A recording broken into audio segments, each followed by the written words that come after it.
Hey y'all, Billy from Perma Pastures Farm. Okay, we're going to chronicle a couple of things here. Up above me, since now the sun, it's morning, and it's January 2nd. Sun's about to crest right above that mountain, and you might even be able to see all of the, gotta be mindful what I say these days, you know? But anyway, there's been a bunch of planes flying before sunup, and you could see all those streaks. Everywhere they've been, it's now cloudy. Everywhere they haven't been, right above my head and over that way, blue sky, minus a few little pokey little clouds hanging around right there. All right, here's what we're gonna do. Over the next several days, we're gonna, not days, it might take weeks, but you know, the longest time we've been noticing, whenever they're, just about every single time, when they predict severe weather or a massive rain event, whatever the case may be, it's always a day or two before preceded with what you see here. And the only reason I'm even talking about this right now is that there's a number of people, anytime you even whisper any notion of this happening, you're a conspiracy theorist. You hear it every single time. I just want to ask you people, can you say the word, because I know you can, it's a rhetorical question. Can you say the word conspiracy all by itself? You can't, because ever since 1964, the CIA and the other powers that shouldn't be invented that term to marginalize anybody that asks any critical questions about anything. So anytime you or one of your friends out there throw that word, those words around, just know that you are the very definition of programming. Okay, this is day one. We're going to chronicle this over a period of time and then throw it out there. Like I said, this is the second. And as predicted, we're expecting another rain event. Perfectly blue sky, perfectly blue, and now this. So you might be asking also, because I always get this one too, what can I possibly do? Well, what you can first do is extract yourself from the bottom of Plato's cave, come above into the surface, look up to the sky, and recognize that it's supposed to be blue, unless there are natural clouds up there. Now there's this haze, and it is what it is. So better wake up and smell the corruption, or you're going to fall asleep drinking the hemlock. All right, here we are the next day, and as predicted, storms coming in everywhere. Red sky in the morning. You know what they say about that. But chores are nearly done. We got sheep out on new ground, which I love. I mean, that's always a highlight of my day. Chickens on new ground, bull doing his thing. About to go up there and do the pigs in a minute. But on the heels of what I was just talking about yesterday, here we are, as predicted. I mean, this is starting to become as predictable as falling is gravity, okay? The troubling thing is, this thing, whatever's happening up there, is also happening with this constellation of all these other things that are happening at the same time, this giant convergence. But very few of us see how all these things are connected. Honestly, it's getting on my last nerve.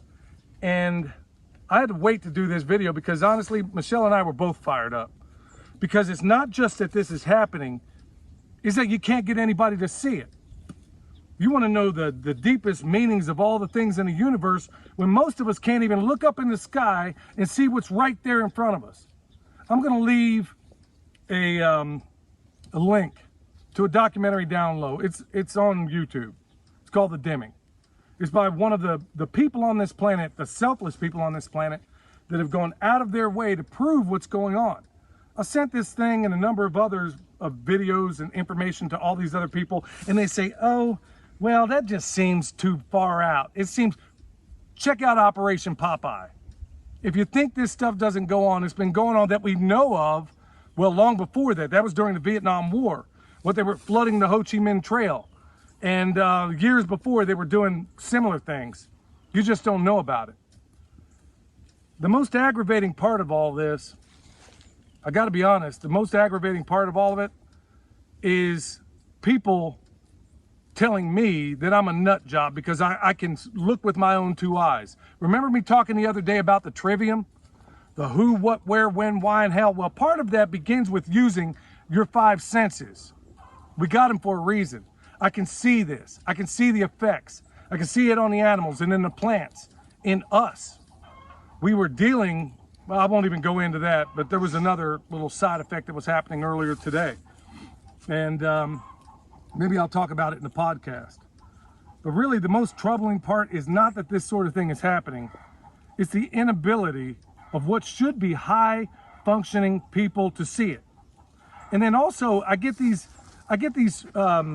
responses from other people that work in this space saying one of two things. I wish I could say what you say, or the people aren't ready. Aren't ready. At what point do you get ready? At what point do you wake up and smell the corruption before you fall asleep drinking the hemlock? When does that happen? I'd like to know. At what point do you finally say, oh, gee, all this stuff clicks, whether it's this, whether it's the multitude of other things around you right now, that you don't have to be Nostradamus, or better still, the prophet Daniel, to actually see. They're right there in front of you. And so for all of those out there saying, I wish I could say what you say, what are the consequences? What, they kick you off of YouTube? I learned long ago that doing the right thing doesn't necessarily mean you keep a job or keep your career. I had a job before I went looking for this one, you dig? And so did you. So what are you hoping for? I mean, did they get you last? Did they come after you last? That if you just stay quiet long enough, that the powers that shouldn't be just overlook you? Is that what you're waiting on? Because I'm not. My forebears gave me, like what they called in the preamble to the Constitution, to, quote, secure the blessings of liberty to ourselves and our posterity. Got news for you. You, me, everybody else out there are the posterity they were talking about. So are we just going to let the blessings of liberty just go away? I'm not. And the consequences be damned. I really don't care at this point. I'm irritated. The thing that bugs me most is the acquiescence of people that could do something about it. Or the people that say, well, I can't do anything. Yeah, you can. You can look at these resources, even if you think, okay, I don't have a platform, I don't have this, I don't have anything. I'll tell you what you can do. You can go out there and talk to your neighbor. Long before I started teaching permaculture on YouTube, I would talk to any human being that would lend me an ear. Anybody. And I got a lot of hay out of it. That's where you can start. Quit sticking your head in the sand like a freaking ostrich and start caring about this stuff. Because honestly, I'm aggravated to no end, and I know it'll pass. It's just when you look up here and you see this stuff, the intention was, honestly, was to take a bunch of different events and put them together, but I'm not sure that would make any difference at all. Like I said, the day before, blue sky. It is, for crying out loud, it is 3 January 2023, and I'm out here in a t-shirt. I shouldn't be. This is January. It's supposed to be cold. I know that just because everybody's saying, oh, well, gee, I'm enjoying the weather, well, I am too.